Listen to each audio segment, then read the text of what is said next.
Hello students, welcome back to my channel. I hope बहुत बढ़िया होंगे आप सभी और स्टडी भी चल रही होगी अच्छे से। और इसी के साथ ही आज हम करेंगे वर्कशीट नंबर 4 और हमारी बुक चली हुई थी क्लास फर्स्ट की, जो कि है हमारी NEP aligned everyday English grammar and composition की। ठीक है, तो चलिए करते हैं इसको।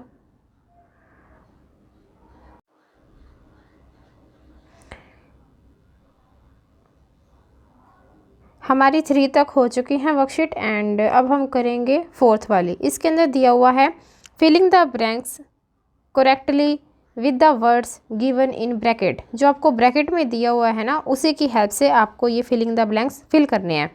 तो फर्स्ट आपको दिया हुआ है आई सा 3 पप्स इन द पार्क। अब इसने 3 की बात करी है कि उसने पार्क में देखा है, इसीलिए इसने क्या लगाया था, एस लगाया था, सिंगुलर से प्लूरल में चेंज कर दिया था। लेकिन अब आगे क्या बात कर रहे हैं, आगे इसने कहा है कि 1। अब 1 है, एक के साथ हम एस या ES नहीं लगाते। जब हम एक से अनेक कर देते हैं, प्लूरल फॉर्म में कर देते हैं, बहुवचन में कर देते हैं, तो हम लगाते हैं एस या ES। अब इसने 1 का है तो क्या आएगा यहाँ पर, पप्पा आएगा, PUP। ठीक है, वाज स्लीपिंग।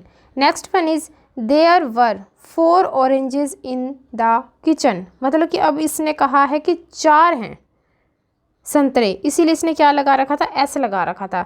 लेकिन उसने बताया कि जब वो लंच कर रहा था, लंच के टाइम उसने कितने खाए, उसने तो वो एक ही खाए। देखो ये 1 दिखा रहा है, तो सिर्फ क्या आ जाएगा, ऑरेंज आ जाएगा। सिंगुलर के साथ एस या ES नहीं लगता यहाँ पर। उसने अगर एक खाया है तो 1 ऑरेंज आएगा, लेकिन अगर 4 की बात हो रही थी तो वहाँ पे 4 ऑरेंजेस आ जाएंगे। थर्ड है जैसे Alice found 1 rabbit in the garden. ठीक है, 1 के साथ इसने रैबिट ही यूज़ किया है, एस नहीं लगाया रैबिट्स के साथ। लेकिन आगे क्या कहता है, देयर वर 2 मोर, 2 और उसने देखे बैकयार्ड, मतलब कि आंगन के अंदर ही देखे। तो यहाँ पर क्या आ जाएगा, रैबिट्स, एस लग जाएगा। नेक्स्ट है there were 5 tomatoes in the fridge. अब यहाँ पे 5 था, तभी इसने क्या लगा दिया, ES लगा दिया। और माई मदर स्लाइस, लेकिन मेरी मम्मी ने कितने काटे, 1 टमाटो फॉर माई लंच। लेकिन मेरे लंच के लिए उन्होंने सिर्फ एक ही टमाटर काटा है, तो यहाँ पर ES नहीं आएगा, ओनली टमाटो आएगा। आगे है we have a cat at home, एक ही है। शी गेव बर्थ टू 3, लेकिन उसने जन्म कितनों को दिए, 3 बच्चों को दिए ना, तो यहाँ पर S आएगा, किटन्स, S हो जाएगा। 6th है माई क्लासरूम हैज़ 2। अब 2 है तो S या ES आएगा, तो क्या हो जाएगा, डोर्स हो जाएगा, 2 दरवाजे हैं। एंड 3 विंडोज़, 3 खिड़कियाँ, S लगेगा, डोर के साथ भी S लगेगा। प्लूरल फॉर्म में जाएगा, बहुवचन में जाएगा, एक से अनेक हुआ है उसमें जाएगा, ज़्यादा हो गए एक से। और विंडो भी हमारी कितनी हो गई, 3।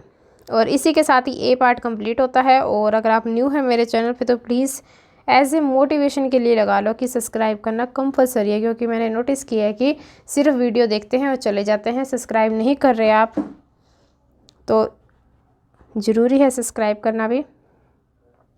आगे है इसका B पार्ट, ऐड S या ES। हमने इन दोनों में से ही अपनी तरफ से इनको ऐड करना है, जैसे भी सही लगे। To these words to change them from 1 to many। अब मान लो कि जैसे ये रोज़ है,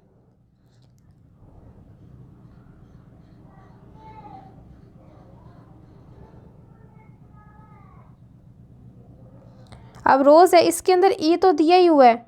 अब इसने कहा है कि S ऐड करो या ES ऐड करो। अब हम यहाँ पे ES ऐड नहीं कर सकते, E तो पहले दिया ही हुआ था। अगर जिसमें E दिया मिल जाए ना, उसके साथ आप S ऐड कर देना, रोजेस बन जाएगा।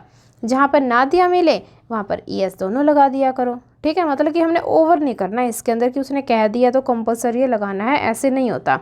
अब जैसे रोज़ है, रोज़ का मैंने क्या कर दिया, रोजेस कर दिया, ES लगा दिया। फिर है फोक्स, फोक्स के लास्ट में तो X था ना, तो मैंने क्या कर दिया, फोक्सिस कर दिया। और हाउस का क्या हो जाएगा, हाउसेस। विश का विशेस, और रूम का रूम्स।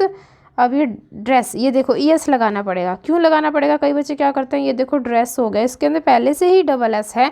फिर हम प्लूरल बनाने के लिए अगर हम उसको कह देंगे कि S लगाते होते हैं, तो वो तो एक और S लगा के बैठ जाएगा। ऐसे ट्रिपल S थोड़ा ना होता है कहीं भी, इसीलिए यहाँ पर क्या लगेगा, ES लगेगा, और बेंचेस हो जाएगा और ब्रिजेस हो जाएगा। ठीक है, जैसे कई बार हम कह देते हैं ना क्लास, फिर हम पूछ लेते हैं पूरे स्कूल में कितनी क्लासेस हैं, वो बच्चे क्या करते हैं एक और S लगा देते हैं, ये लो भैया नेक हो गया। ऐसे नहीं होता, यहाँ पर ES लगेगा, क्लासेस में ES हो जाएगा। ये होगी हमारी वो सारी क्लासेस। आगे है now filling the blanks with the words you have written. जो आपने यहाँ पे राइट किए है ना, उन्हीं को ही अब हमने इसके अंदर फिल करने हैं। मतलब कि ये जो से 8 आपको दिए मिले थे ना, सारे के सारे इसी के अंदर फिल करने हैं। देखिए, टीना गिफ्टेड मी अ बुके, उसने मुझे गुलदस्ता दिया। आपको पिक्चर में भी दिखाई दे रहा होगा। तो गुलदस्ता किस चीज़ का दिया, उसने रोजेज़। ये फर्स्ट वाला इसके अंदर फिल कर देना। सेकंड है I gave my best wishes to Tanya on her birthday, कि मैंने अपनी शुभकामनाएं उसके बर्थडे पर उसे दी है। ये विशेष हमारा ऊपर में 5th में था, 5th पॉइंट पे। आगे है all the children were wearing colourful dresses. ये देखो 4th नंबर पे जो था वो यहाँ आ गया, ड्रेसेस की। सभी ने बहुत ही सुंदर सुंदर कलरफुल ड्रेसेस पहनी हुई थी। Next is there are many benches in the park. Park में बहुत सारे बेंच थे। ठीक है, और फिर हो जाएगा ई पार्ट। आप ये देखना, इसके अंदर सारे प्लूरल लग रहे हैं। ये देखो, ये भी सब प्लूरल फॉर्म वाली लग रही है। नेक्स्ट है we had to cross 3 wooden bridges to reach the village. हमें 3 लकड़ी के पुल को पार करना पड़ेगा गांव जाने के लिए। F हो जाएगा these houses have 3 rooms each. मतलब कि यहाँ पर जितने भी घर हैं उनके अंदर 3-3 कमरे हैं। लास्ट है 2 foxes were chasing a young deer in the woods. तो इसी के साथ ही आपकी ये वर्कशीट कंप्लीट हो जाती है। और अगर आपको लेना है इसका स्क्रीनशॉट तो आप ले सकते हो। And please subscribe this channel and be connected with me. Thank you.